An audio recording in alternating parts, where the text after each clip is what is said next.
Join me as I dive deep into the reality of male loneliness and try to figure out if it's really becoming a growing epidemic. Male loneliness is a topic that's often swept under the rug, but it's an issue that deserves our attention. In today's society, we're more connected than ever, but somehow, men are feeling more isolated than ever before. In many ways, male loneliness is a result of the societal expectations placed upon men. We're told that men need to be strong, stoic, and independent, and that showing vulnerability is a sign of weakness. This can lead to men bottling up their emotions, feeling like they can't open up to others without being judged or rejected. Changing family structures also play a role, as men are often left without the emotional support of family members.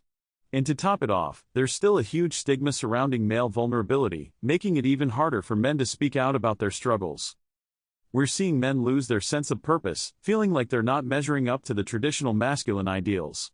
They're feeling disconnected from their communities and struggling to form meaningful relationships. And it's not just individual men who are suffering, entire communities are being affected by male loneliness.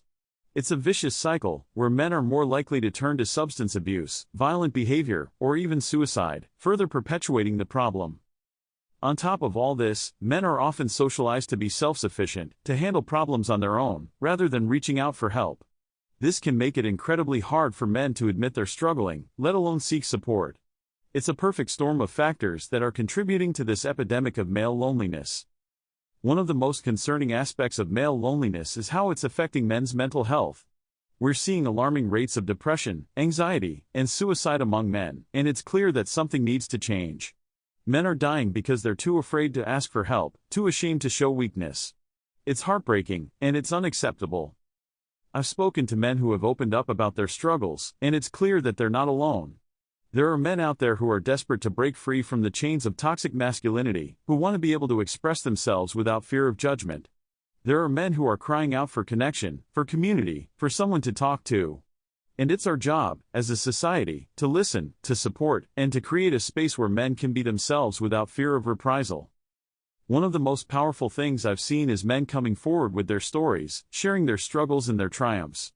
It's a reminder that we're not alone, that there are others out there who understand what we're going through.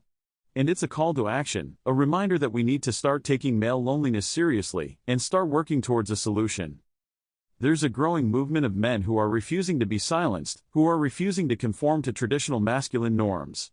They're speaking out about their struggles, and they're fighting back against the stigma surrounding male vulnerability.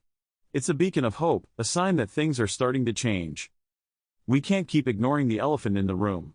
Male loneliness is a growing epidemic, and it's time we did something about it. So let's take this issue seriously, let's start the conversation, and let's work together to create a world where men can be themselves, without fear of judgment or rejection.